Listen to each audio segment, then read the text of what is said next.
ازيكم عاملين ايه؟ اهلا بكم في القناه بتاعتي. النهارده ان شاء الله هقول ازاي بنعمل حمام الكريم. الخطوات سهله وبسيطه خالص. الفيديو يعني ان شاء الله يعجبكم. هعملها معاكم خطوه بخطوه واحده واحده. بس قبل ما نبتدي يا ريت ما تنسوش اللايك وسبسكرايب، دوسوا على زرار الجرس علشان كل الفيديوهات الجديده تجيلكم بيها اشعار. طيب النهارده هنعمل ايه بقى؟ حمام الكريم. حمام الكريم ده غير البلسم.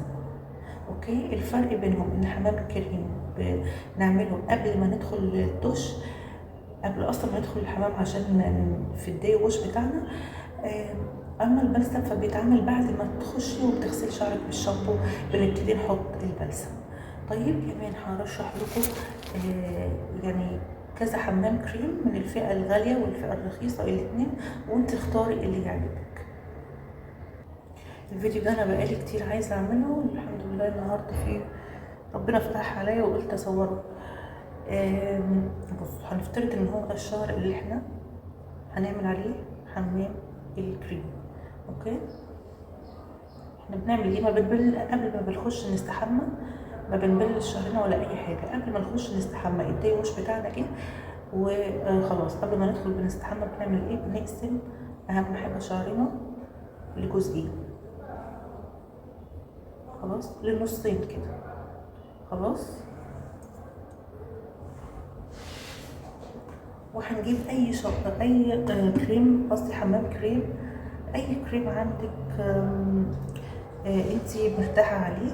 ممكن النهارده انا هستخدم ده كريم ايد بس علشان اوضح لكم الفكره، لان ده شعر خصلته قليله فمش هناخد كتير. ممكن تستخدمي دابر املة، ممكن تستخدمي حمام كريم فاتيكا، ممكن تستخدمي حمام كريم جارنيه.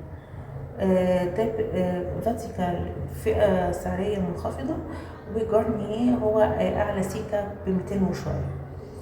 احنا كده قسمنا الشعر خلاص اهو. هنبتدي بقى نعمل ايه؟ هنجيب حمام الكريم، خلاص، نعتبر ان هو ده، وهناخد منه كمية على قد الشعر. هو عادة الحمامات الكريمات بيبقى مكتوب عليها الكمية قد ايه بالظبط، فانت امشي على التعليمات اللي بتلاقيها مكتوبة في ظهر العبوة، خلاص. وهنعمله في ايدينا كده كده كده كده كده كده، خلاص. وهنبتدي نعمل اهي، هنبتدي نعمل من فوق الاول على القصة، من فوق كده كده، خلاص.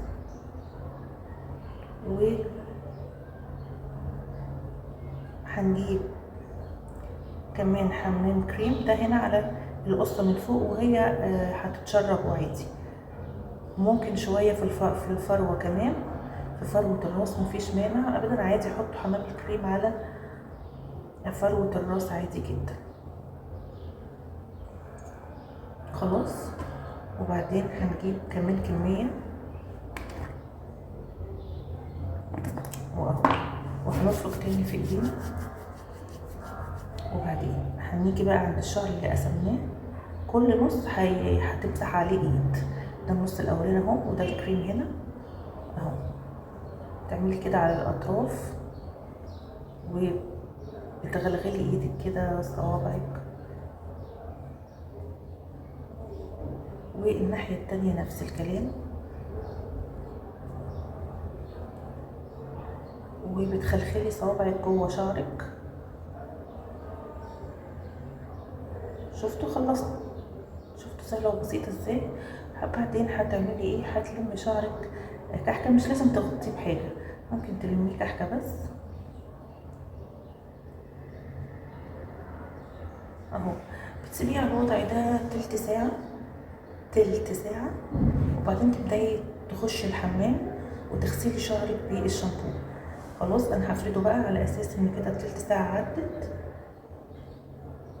وهنغسل شعرنا بالشامبو. انا النهارده معايا الصابونة دي، هي بتنضف كويس، هي دي المتاحة قدامي دلوقتي، خلاص اهو اهو اهو.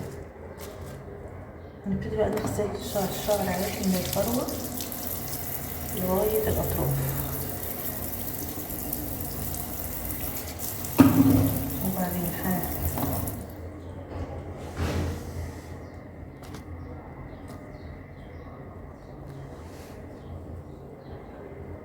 نشوف فراغ غسال، وبنغسل بنغسل بنغسل ومن الأطراف كمان، بنغسل بنغسل بنغسل وبعدين بنشطف. ده كده بنشطفه من الكريم. كده خلصنا خطوة الشامبو. شفتوا سهلة وبسيطة ازاي؟ كده خلصنا حمام الكريم. هقول لكم بقى دلوقتي النوعين اللي انا ذكرتهم في اول الفيديو اخبارهم ايه معايا. حمام كريم فاتيكا بقى اللي هو غطاه بينك، في منه الوان كتير، بس انا هتكلم بس على اللي لونه بينك ده، اللي غطاه لونه بينك، العلبه خضراء في الصوره دي. وخلينا افكركم بان حمام الكريم في الاصل اصلا هي خطوه زياده كده، دلع يعني شويه، وهو كل المطلوب منه ينعم ويرطب الشعر. دي وظيفه حمام الكريم اكتر مما هو تطويل وحاجات تانية.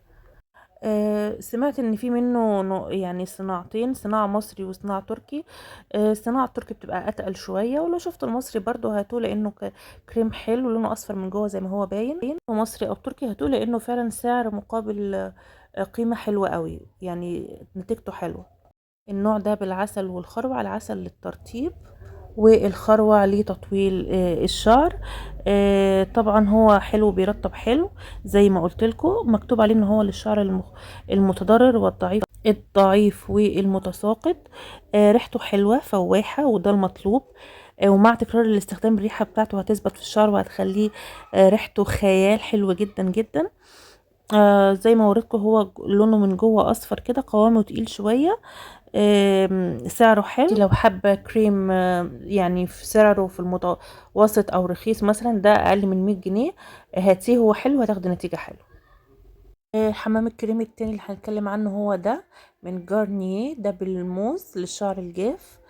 المجموعة دي نازلة بقالها حبة، في منها 3 أنواع تقنين، اللي هو الأورنج، وفي كمان اللي هو الأخضر، وواحد كمان تقريبا بني. نتكلم عن الأصفر اللي هو ده بالموز والشيا. النوع ده أنا سمعت عنه إن هو بيطول، يعني لو عايزة تطولي شعرك ممكن تستخدميه. هو ممكن يستخدم 3 استخدامات زي ما هو مكتوب عليه، كحمام زيت وماسك أو كريم للتصفيف الشعر. بينفع للتلاتة، والتلاتة حلوين. ممتاز في التلاتة، بيخلي احلى حاجة فيه ريحته خطيرة خطيرة خطيرة يا بنات، يعني بتحس فعلا فعلا انك انتي دلعتي نفسك. تصفيف الشعر بيسهل جدا جدا تسليك الشعر، في التسريح بيبقى حلو قوي.